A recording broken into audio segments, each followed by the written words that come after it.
The training facility hummed with energy as Captain Zara Chen moved through her combat sequences. Her movements were fluid, precise, and deadly. Each strike of her plasma blade cut through the holographic enemies with surgical precision. Sweat beaded on her forehead as she completed the final sequence, her breathing controlled despite the intense workout. "Impressive as always, Chen." The voice came from the observation deck above. Admiral Koreth, a tall Valthari with pale blue skin and 4 arms, watched her with what she had learned to recognize as his version of approval. The Valthari had been humanity's allies for 3 years now, ever since first contact had been established. Zara powered down her weapon and looked up. "Thank you, Admiral. The new combat protocols are challenging but effective." Koreth descended to the training floor, his ceremonial robes flowing behind him. "That's actually why I'm here, Captain. There's been a change in the training program." Something in his tone made Zara's stomach tighten. "What kind of change?" "The High Command has decided that human participation in the Advanced Combat Training Program will be discontinued." Koreth's 4 eyes avoided her gaze. "Discontinued?" Zara felt the blood drain from her face. "Admiral, I've been training for the Elite Corps for 2 years. My scores are in the top 5% of all participants, regardless of species. I know, and I've argued on your behalf. But the decision comes from the very top.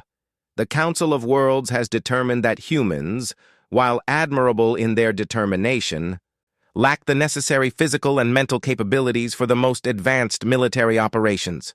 Zara's hands clenched into fists. "That's ridiculous. You've seen what I can do, what humans can do. We've proven ourselves in every engagement." Koreth finally met her eyes, and she saw something that looked almost like pity. "Zara, you must understand. Humans are a young species. You've only had spaceflight for a few centuries. The other races have been exploring the galaxy for millennia. Your people are brave, yes, but bravery isn't enough at this level." "What about Lieutenant Morrison, Sergeant Kumar? They're some of the best soldiers I've ever seen."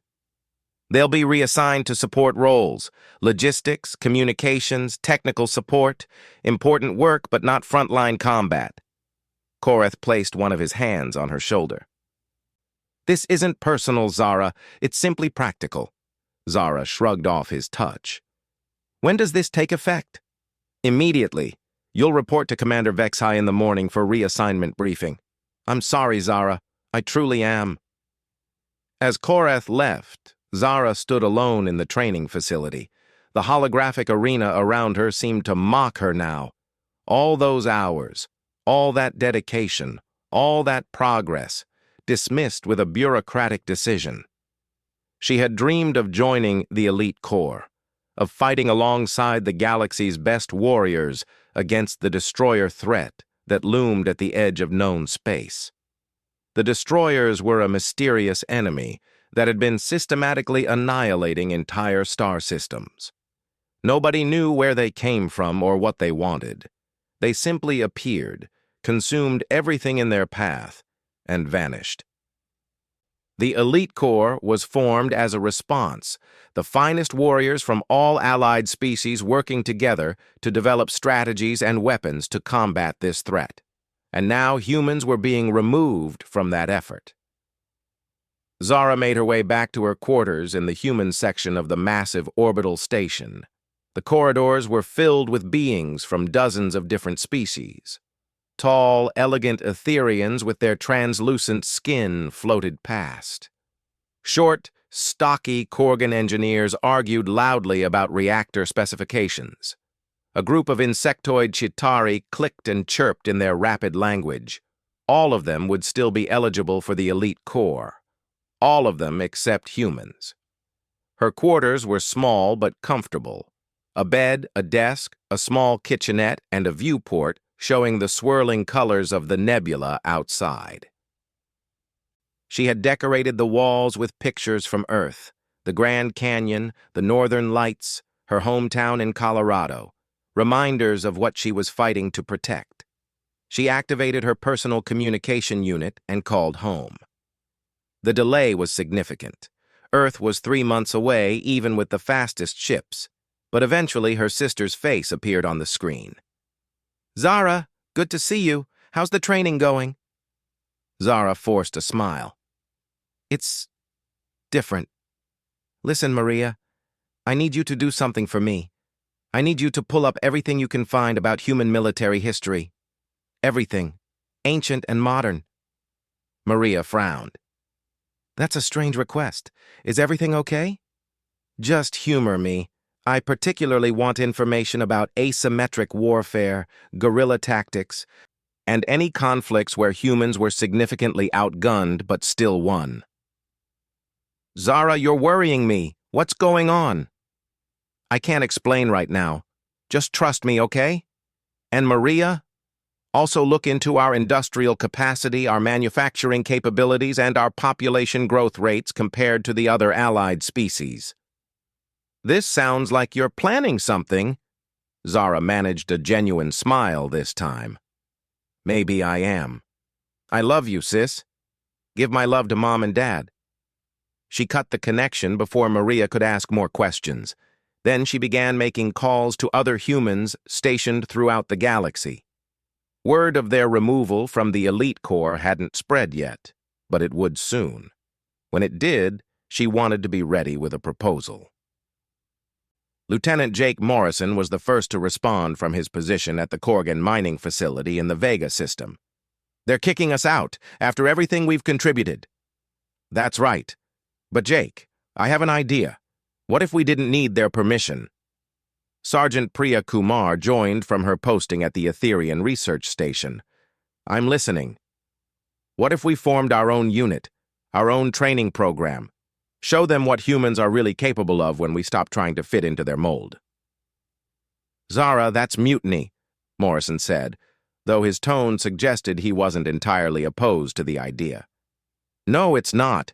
We're not abandoning our posts or disobeying orders. We're using our off-duty time to pursue additional training. There's nothing in the regulations that prevents that." Over the next few hours, more humans joined the conversation. Engineers, pilots, medics, technicians, all of them frustrated by their species' treatment, all of them eager to prove themselves. "Here's what I'm thinking," Zara said to the assembled group. "We start small. We share training techniques, develop new strategies, and most importantly, we stop trying to copy everyone else. We figure out what makes humans unique, and we use that." Dr. Sarah Kim, a xenobiologist stationed at the Neutral Zone Research Facility, spoke up. "What do you think makes us unique? The Council seems convinced we're inferior in every measurable way." "That's just it. They're measuring us by their standards. But humans have something that most of the other species have forgotten or never had. We're adaptable. We're unpredictable. We refuse to quit even when the odds are impossible." "They call that stupidity," Kumar pointed out.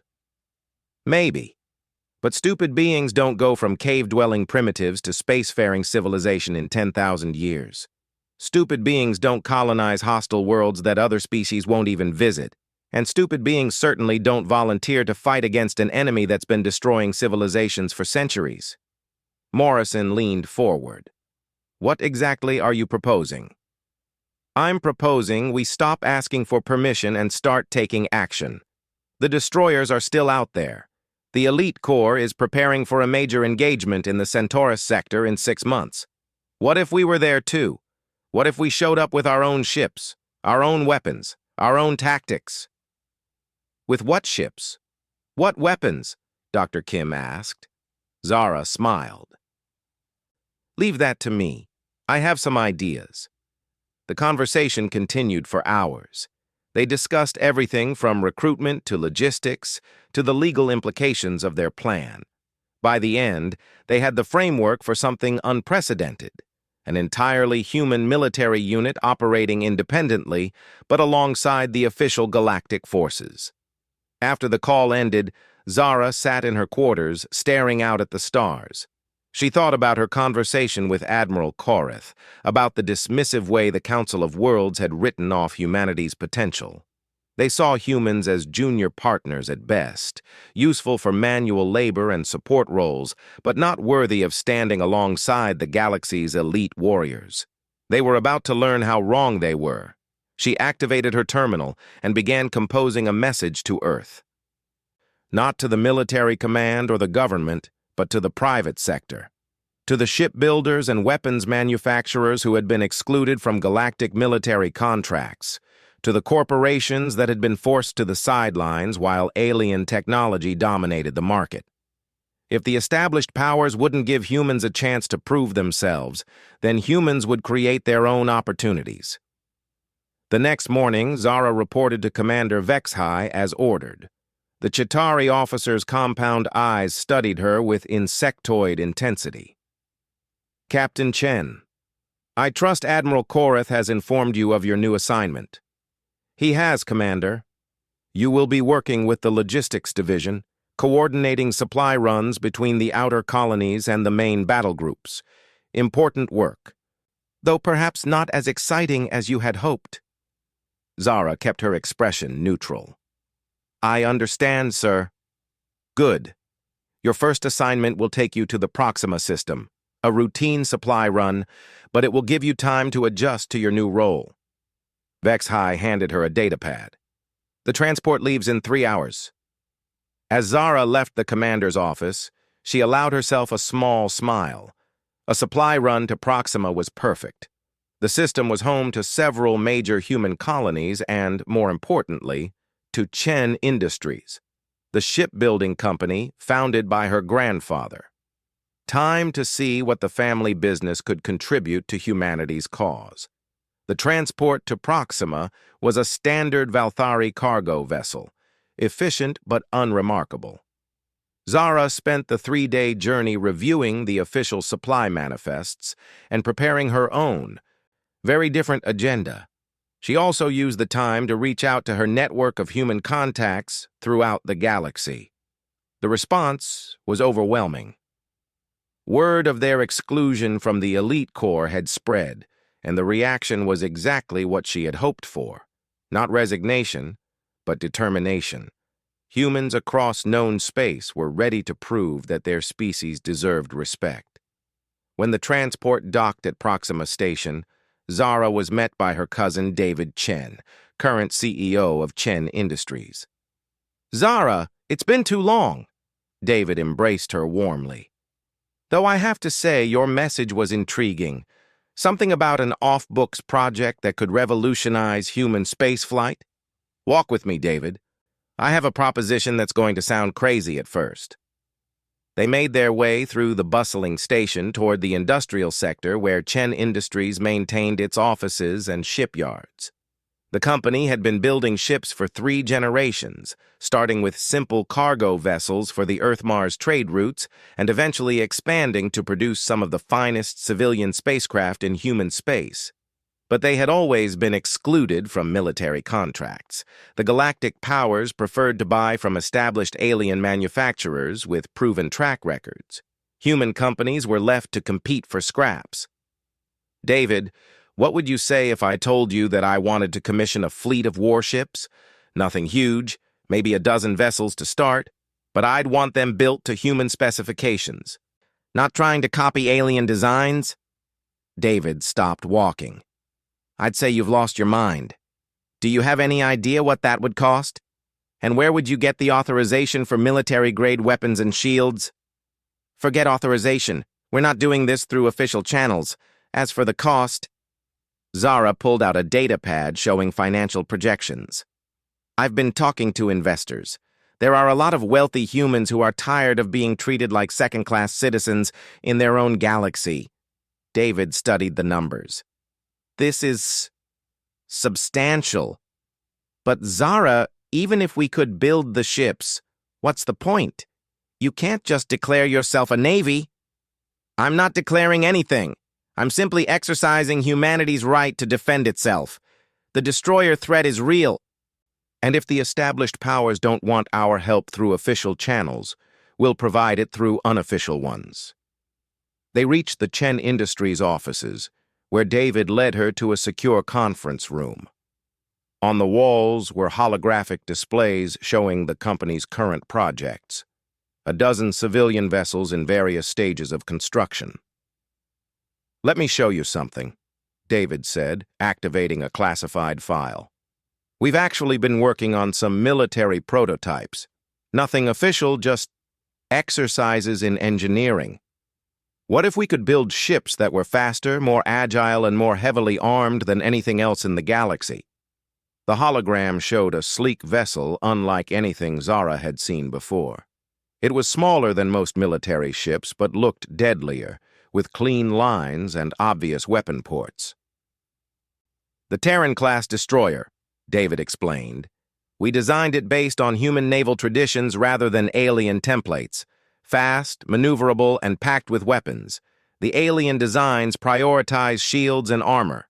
This prioritizes speed and firepower." "How fast?" "Faster than anything the Valthari or Korgan have ever built. The trade-off is durability, but if you're fast enough, you don't get hit in the first place."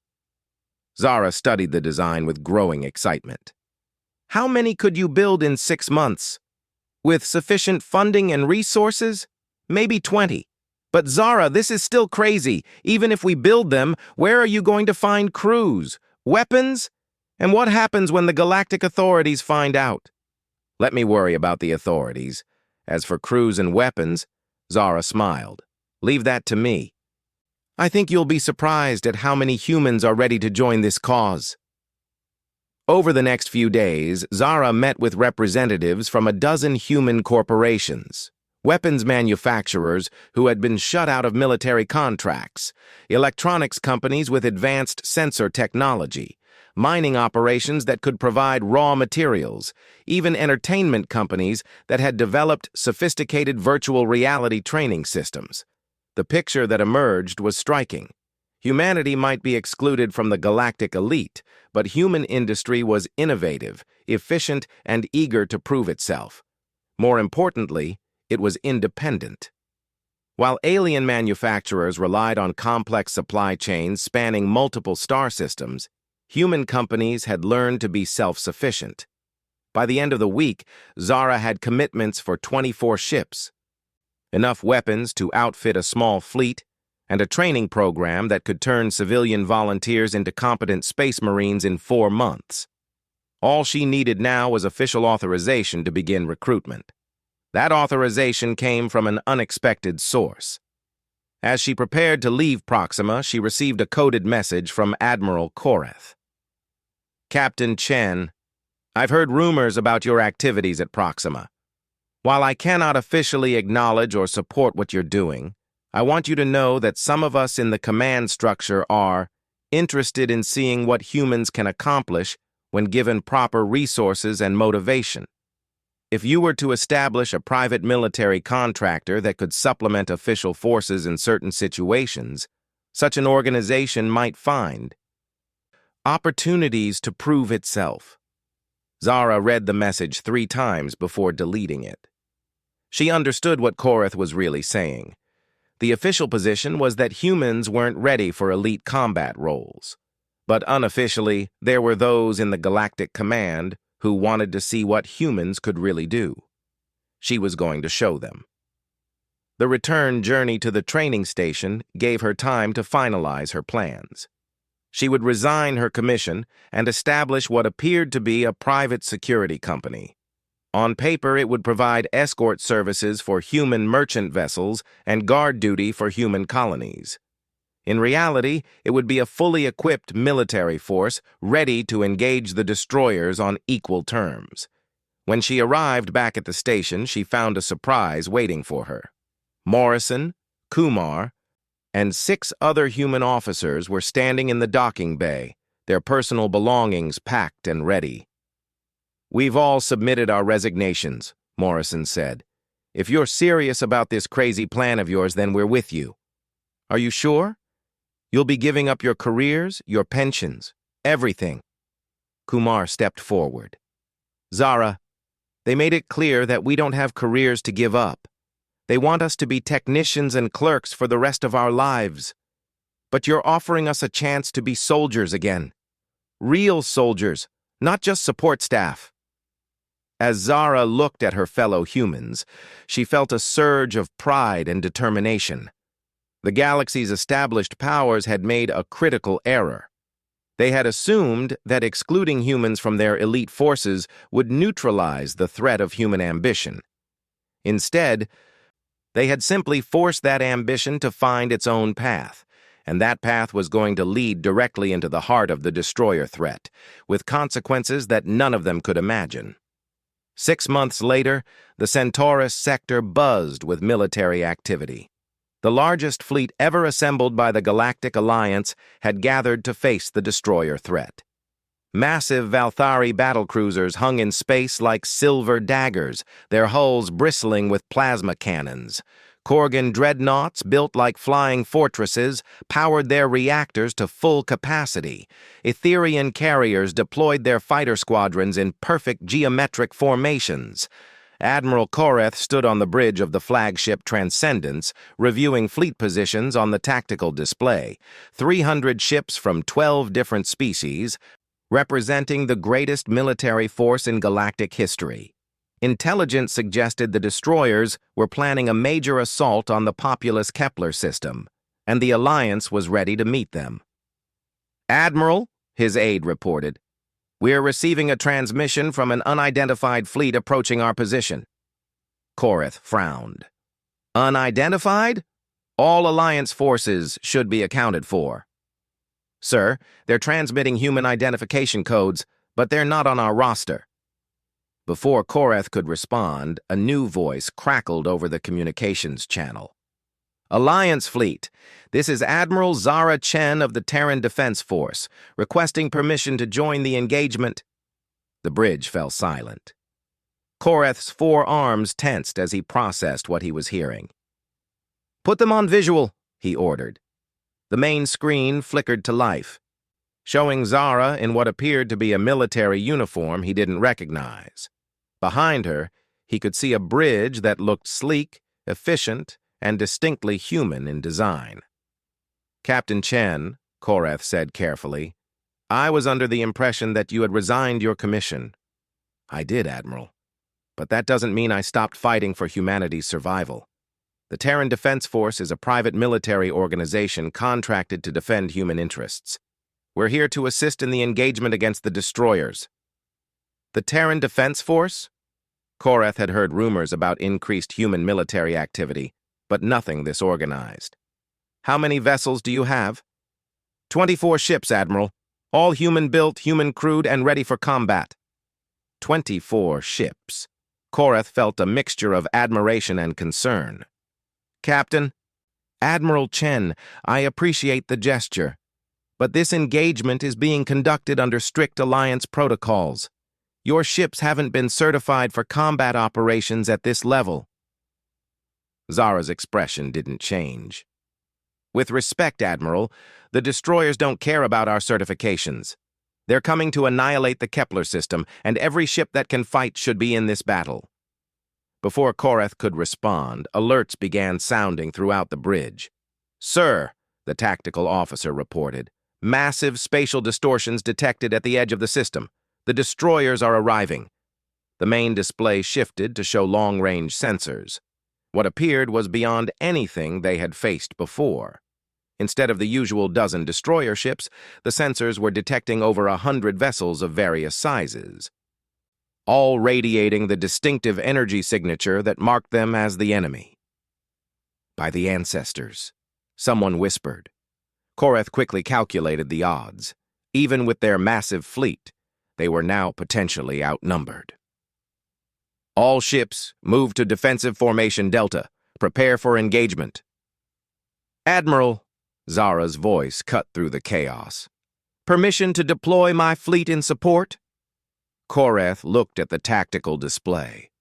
The human ships were small compared to the Alliance vessels, but they were already moving into position with impressive coordination. More importantly, he was about to face the largest destroyer force ever encountered. He needed every advantage he could get. "Permission granted, Admiral Chen, but you follow Alliance tactical commands." "Understood. Chen out." As the destroyer fleet approached, Korath got his first good look at the human ships. They were unlike anything he had seen before. Where Alliance vessels were built for durability and overwhelming firepower, these ships looked like they had been designed for speed and agility. They moved through space with a fluid grace that reminded him of Earth's predatory fish. The first wave of destroyers engaged the Alliance fleet at maximum range. Massive energy beams lanced between the opposing forces. Alliance shields flared and sparked under the assault but held firm. Return fire from the galactic fleet carved into destroyer armor, destroying several smaller vessels. But the destroyers had learned from previous engagements.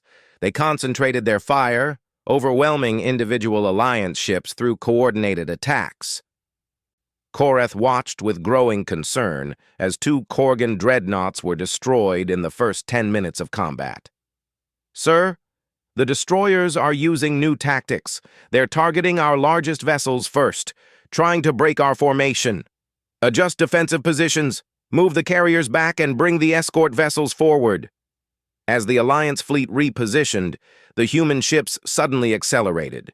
Instead of maintaining the defensive formation, they streaked toward the destroyer fleet at incredible speed.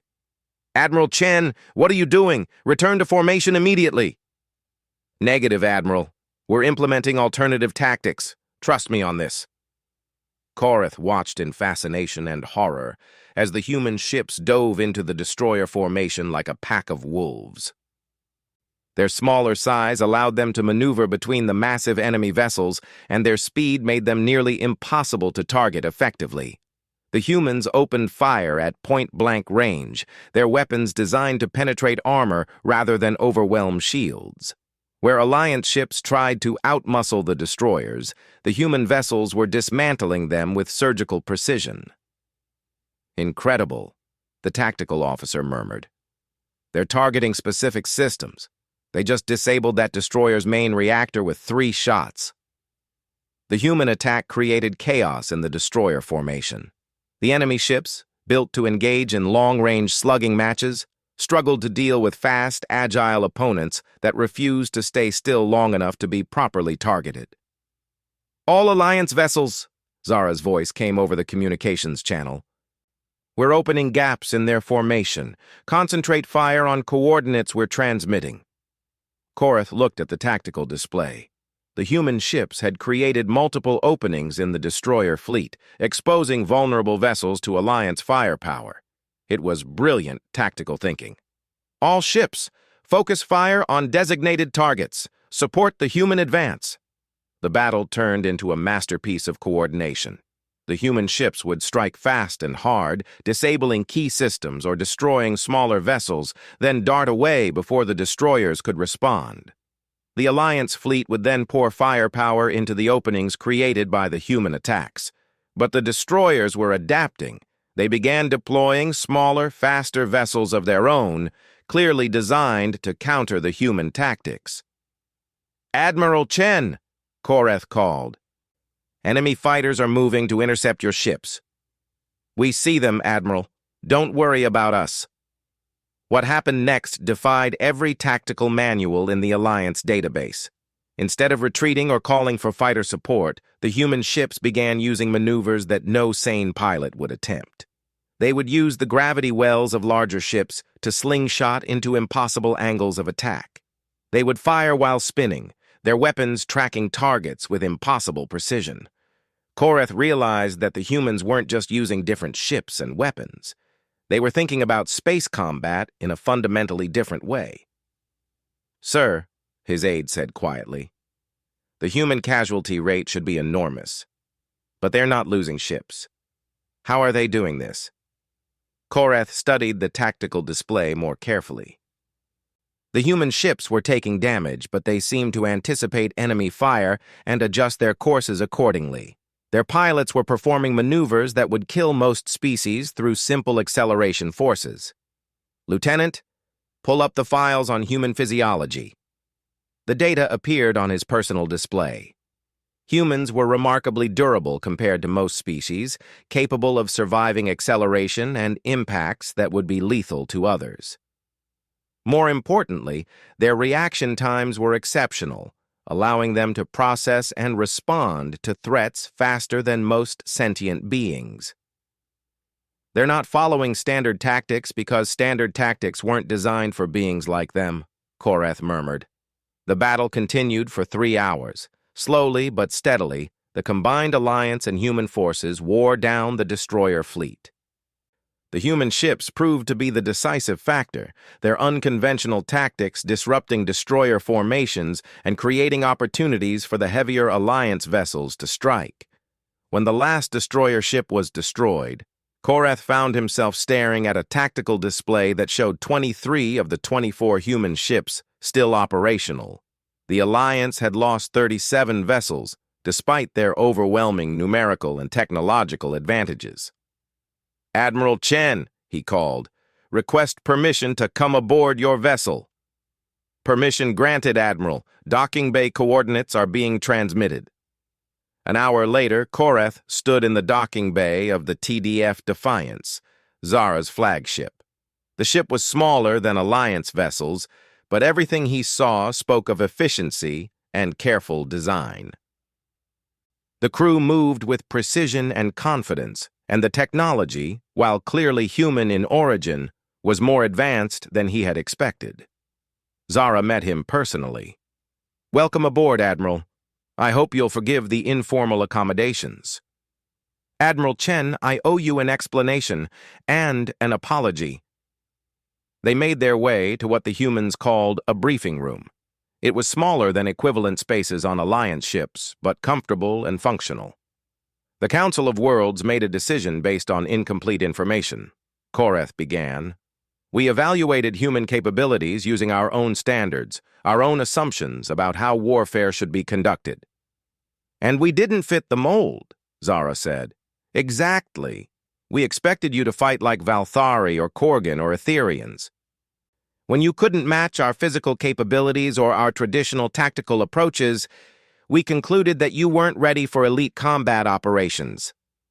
Zara poured what appeared to be coffee from a dispenser. "Would you like some?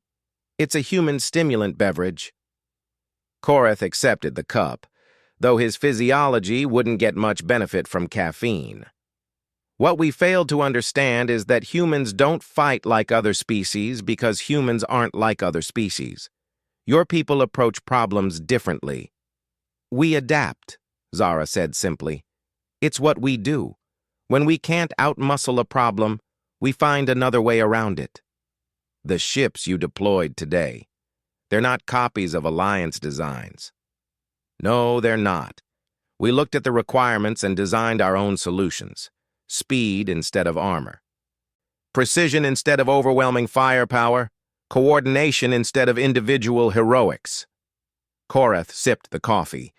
It was bitter but interesting. "Your crews performed maneuvers that should have been impossible. Human pilots can handle higher G-forces than most species. Our nervous systems process information faster, and we've been fighting in 3 dimensions longer than most people realize." "How so?" Zara activated a holographic display showing various Earth vehicles. "Aircraft, submarines, spacecraft. We've been thinking about combat in 3-dimensional environments for centuries. Most alien species developed spaceflight after achieving peaceful societies. They think of space as an environment to travel through, not fight in. But humans have been fighting in the air and underwater for generations before we ever left Earth." Koreth studied the display. He was beginning to understand the scope of the miscalculation the Alliance had made. "There's something else," Zara continued. "Your psychological profiles of humans focused on our emotional volatility. You saw our anger, our grief, our fear, and concluded that we were unstable. Those are not typically considered positive traits in military operations." "Maybe not. But you missed the other side of human emotion. Our determination, our refusal to give up, our willingness to sacrifice for others." Zara leaned forward. "Admiral, how many of your crew would volunteer for a mission they knew was suicidal if it meant protecting their homeworld?" Koreth considered the question. "Perhaps 10%. The most dedicated warriors." Every human on this ship volunteered knowing that we might not survive this engagement. Every single one of them left behind families, careers, and comfortable lives to be here. That's not emotional instability. That's what humans call courage. Before Korath could respond, an alert sounded throughout the ship. Admiral Chen to the bridge. Priority transmission from Earth. They made their way to the bridge, where a holographic display showed a human in what appeared to be a government official's uniform. Admiral Chen, this is Secretary of Defense Martinez. I've been monitoring your engagement in the Centaurus sector. Congratulations on a successful mission. Thank you, Mr. Secretary. The Alliance fleet performed excellently. Admiral, I'm calling to inform you that the Earth Council has voted unanimously to approve full military appropriations for the Terran Defense Force. Based on your demonstration today, we're authorizing construction of 200 additional vessels and recruitment of 50,000 personnel. Korath felt his 4 hearts skip a beat. 50,000 personnel and 200 ships? The humans were building a military force that would rival some of the smaller Alliance members. There's more, the Secretary continued. We've received requests from 17 human colonies to join the TDF as auxiliary forces. It appears that humanity is finally ready to take its place as a serious military power in this galaxy. As the transmission ended, Korath turned to Zara. 200 ships? That's just the beginning, Admiral. We're also establishing training facilities, research centers, and manufacturing plants throughout human space.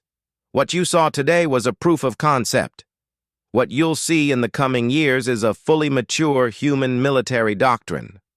Korath felt a mixture of admiration and apprehension. The Alliance Council will need to be briefed on these developments. Of course. In fact, I have a proposal for them. Zara called up another display, this one showing star charts of the galaxy's outer rim. The destroyer attacks have been increasing in frequency and intensity. They're testing our defenses, probing for weaknesses. What happened here today was just the beginning. You think they'll attack again? I think they're preparing for a final assault on the core worlds. And when that happens, the Alliance will need every ship and every strategic advantage it can get. Zara highlighted several systems on the star chart. The TDF is requesting authorization to establish forward operating bases in these systems. We'll provide early warning of destroyer movements and serve as a rapid response force for Outer Rim colonies. You're proposing to extend human military presence throughout Alliance space. I'm proposing to put human forces where they can do the most good. Admiral, today you saw what 24 human ships could accomplish. Imagine what 200 could do. Or 2,000. Korath studied the star charts. The proposed bases would give humanity a military presence rivaling the major Alliance powers. It was a bold proposal, and 6 months ago he would have rejected it immediately. But 6 months ago, he hadn't seen human ships tear through a destroyer fleet like it was made of paper. I'll present your proposal to the Council, he said finally, though I suspect the reaction will be mixed. I understand. Change is never easy. But Admiral, the galaxy is changing whether we want it to or not. The destroyer threat is escalating and traditional approaches aren't working. We need new ideas, new tactics, and new allies. As Korath prepared to return to his own ship, Zara walked him back to the docking bay. Admiral, can I ask you something personal? Of course. When you first met me, what did you see? Really? Korath considered the question carefully. I saw a capable young officer with potential, but also with the typical human traits we'd been warned about. Emotional, unpredictable, overconfident. And now? Korath looked around the docking bay at the human crew moving with quiet efficiency, at the technology that had proven itself in combat, at the ship that had helped save the Centaurus sector. Now I see what we should have seen from the beginning. A species that approaches challenges differently than we do, but approaches them with remarkable effectiveness. We mistook different for inferior. Zara nodded. That's all we ever wanted. The chance to be judged by our results, not our appearance or our origins. As Koreth's shuttle departed the Defiance, he found himself thinking about the conversation. The Alliance had made a fundamental error in dismissing human capabilities, but perhaps it wasn't too late to correct that mistake. The question was whether the Alliance leadership would be wise enough to recognize the opportunity they had been given, or whether their pride would prevent them from admitting they had been wrong. Either way, Koreth suspected that humanity was no longer content to wait for permission to defend itself. What he had witnessed today was not just a military victory, but the birth of a new galactic power. 2 years after the Centaurus engagement, the galaxy had transformed beyond recognition. The Terran Defense Force now commanded over 300 ships and operated from dozens of bases throughout Alliance space. Human technology, once dismissed as primitive, was being studied and copied by alien engineers who struggled to understand how humans had achieved such efficiency with seemingly simple designs.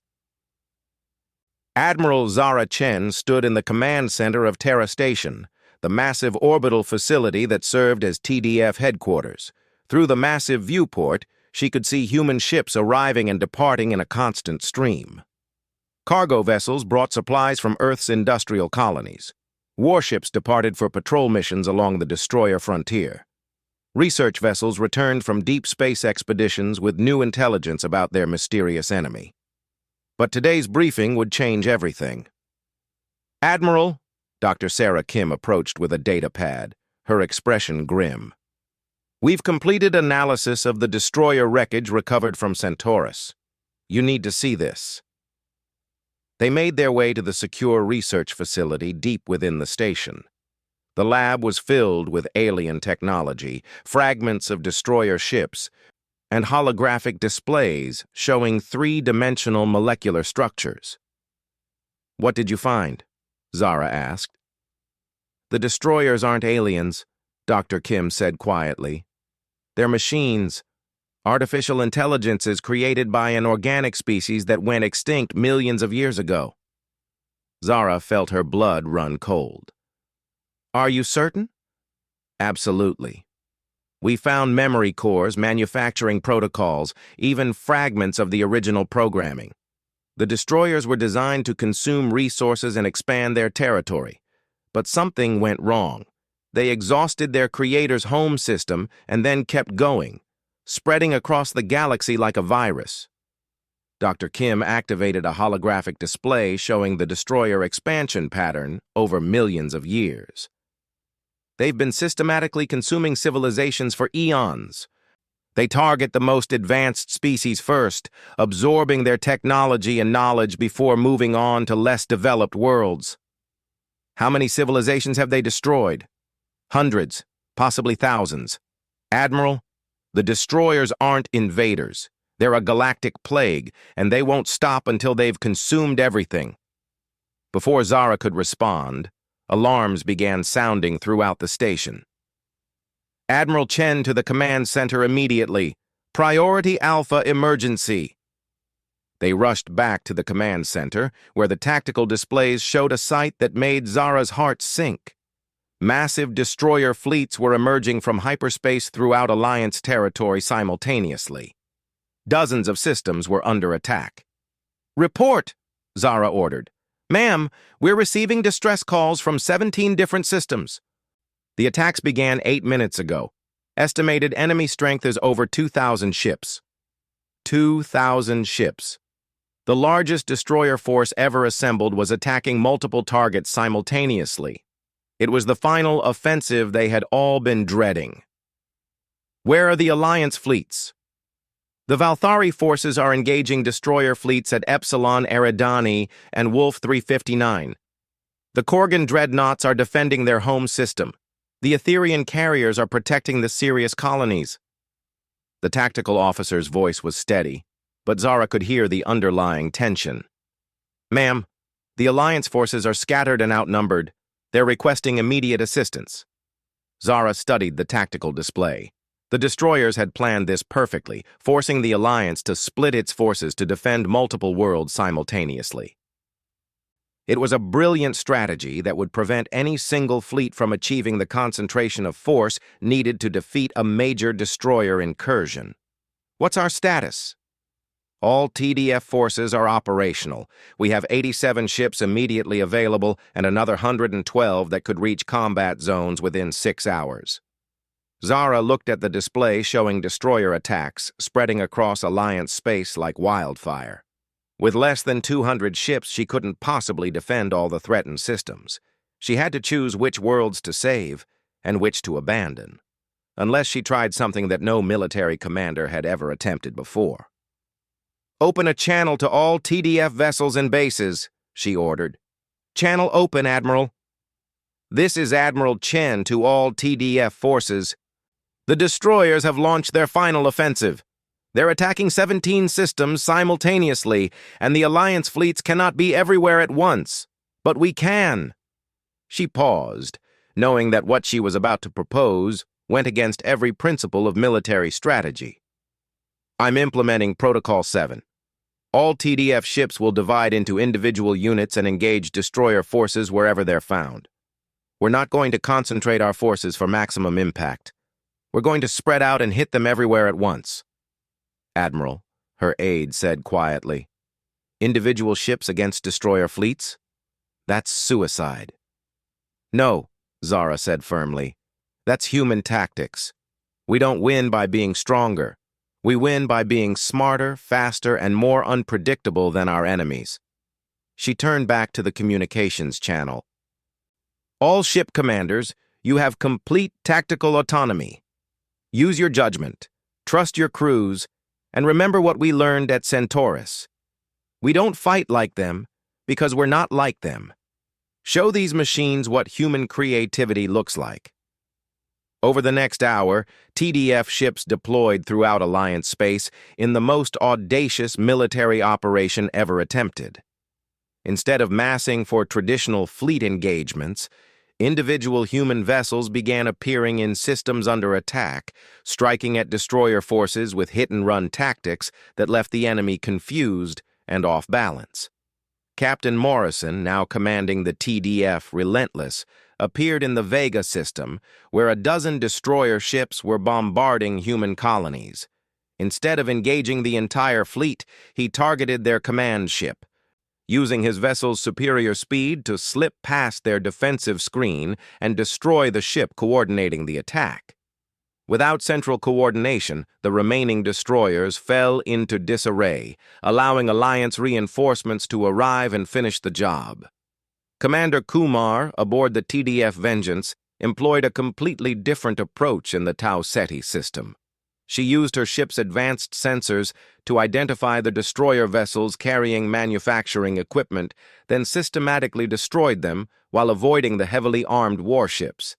Without their ability to repair and resupply, the destroyer fleet was forced to withdraw. Throughout Alliance space, human ships were demonstrating the tactical principles Zara had been developing for 2 years. Speed over armor, precision over firepower, intelligence over brute force. But the destroyers were adapting as well. "Admiral," the communications officer reported, "we're receiving a transmission from Captain Morrison. He says the destroyers in his sector are beginning to coordinate their responses. They're learning from our tactics." Zara nodded grimly. She had expected this. The destroyers were artificial intelligences with access to millions of years of combat data. They would eventually figure out how to counter human tactics, which was why she had saved the most important part of her plan for last. "Dr. Kim," she called, "how long would it take to modify our communication systems to broadcast the destroyer shutdown codes you found in their memory cores?" "Shutdown codes? Admiral, we haven't found any such codes. But you said they were created by an organic species. That species would have included safeguards, ways to shut down their creations in case something went wrong." Dr. Kim's eyes widened with understanding. "You want me to search for hidden command protocols in their programming? I want you to find the off switch." For the next 3 hours, Dr. Kim and her team worked frantically to decode the destroyer programming while TDF ships continued their desperate battle across the galaxy. Human casualties were mounting, but the destroyer advance had been slowed and in some cases stopped entirely. Finally, Dr. Kim found what she was looking for. "Admiral, I've located a series of command codes embedded deep in their base programming. It looks like a master shutdown sequence designed to deactivate all destroyer units simultaneously. Can we broadcast it?" "Yes, but we'd need to get close enough to their command ships to upload it directly. Their communication systems are heavily encrypted." Zara looked at the tactical display. The largest concentration of destroyer forces was attacking the Proxima system, where her family's shipyards were located. If the shutdown codes were going to work, she'd have to get them to the heart of the enemy fleet. "Prepare my ship for immediate departure, and Dr. Kim, upload those codes to every TDF vessel. If this doesn't work, at least one of our ships might get close enough to try." An hour later, Zara was aboard the TDF Defiance, leading a task force of 12 ships toward the Proxima system. What they found there was the largest destroyer fleet ever assembled, over 300 ships systematically dismantling the human colonies and industrial facilities. "Admiral," her tactical officer reported, "destroyer command ship identified. It's that massive vessel in the center of their formation." Zara studied the enemy fleet. The command ship was surrounded by layers of defensive vessels, protected by overlapping shield grids and weapon systems. Getting close enough to upload the shutdown codes would require running a gauntlet that would destroy any conventional attack. But humans didn't do conventional attacks. "All ships implement maneuver Delta 7. We're going to thread the needle." What followed was the most complex combat maneuver ever attempted by human forces. The 12 TDF ships split up and approached the destroyer fleet from multiple angles simultaneously, each following a carefully calculated trajectory that would take them between enemy vessels at maximum speed. The destroyers responded with overwhelming firepower, but their weapons were designed for long-range engagements against opponents who fought in traditional formations. The human ships, coming from different directions at different speeds and altitudes, presented targeting problems the destroyer computers had never been designed to solve. 3 human ships were destroyed in the first minute of the attack, their crews giving their lives to create openings for their comrades. 2 more were damaged but continued their attack runs, their crews refusing to retreat even as their ships burned around them. The Defiance, protected by the sacrifices of her escorts, reached the destroyer command ship and began uploading the shutdown codes Dr. Kim had discovered. For a moment, nothing happened. Then, across the Proxima system, destroyer ships began powering down. Their weapons fell silent. Their engines stopped. Their shields collapsed. "It's working," someone whispered. But the shutdown codes were spreading beyond the Proxima system. Through the destroyer communication network, the master deactivation signal was reaching every destroyer unit throughout the galaxy. On 17 different worlds, the mechanical armies that had been systematically destroying Alliance civilizations simply stopped functioning. The silence that followed was profound. "All destroyer units have ceased operations," the tactical officer reported with obvious disbelief. "Admiral, I think we just won." 3 days later, Admiral Koreth stood in the council chambers of the Galactic Alliance, addressing representatives from all member species. The mood in the room was somber, despite their victory. "The threat that has plagued our galaxy for millions of years has been eliminated," he announced.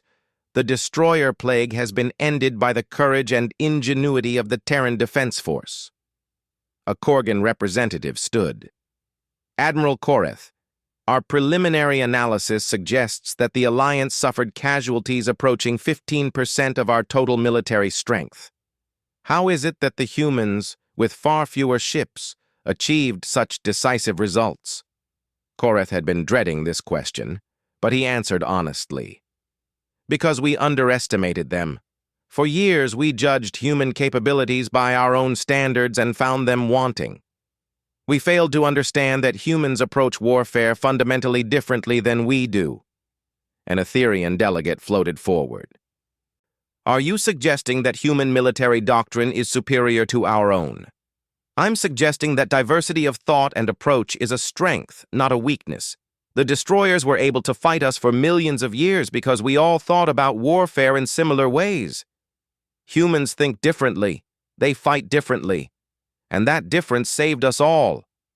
The chamber fell silent as the implications sank in. Finally, the chief counselor, a elderly Valthari, spoke. Admiral Koreth, what are you recommending? I recommend that we formally invite humanity to join the Alliance as a full member species, with all the rights and responsibilities that entails. More than that, I recommend that we ask them to help us restructure our entire military doctrine. The Korgan representative objected immediately. You're suggesting that we subordinate ourselves to a species that achieved spaceflight less than 1,000 years ago? I'm suggesting that we learn from a species that just saved our galaxy, Koreth replied firmly. The humans have demonstrated capabilities that none of us possessed. They've shown us new ways to think about problems we thought were unsolvable. Over the next several hours, the Council debated the future of human-alliance relations. Some species were resistant to change, clinging to old prejudices and assumptions. Others recognized the new reality, that humanity had proven itself to be not just an equal partner, but in many ways, a superior one. In the end, the vote was unanimous.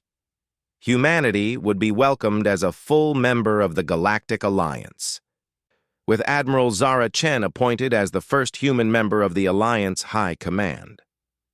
When Zara received the news, she was in the rebuilt command center of Terra Station, watching human ships return from missions throughout the galaxy. Many carried refugees from worlds devastated by the destroyer attacks. Others brought salvaged technology that would help rebuild what had been lost.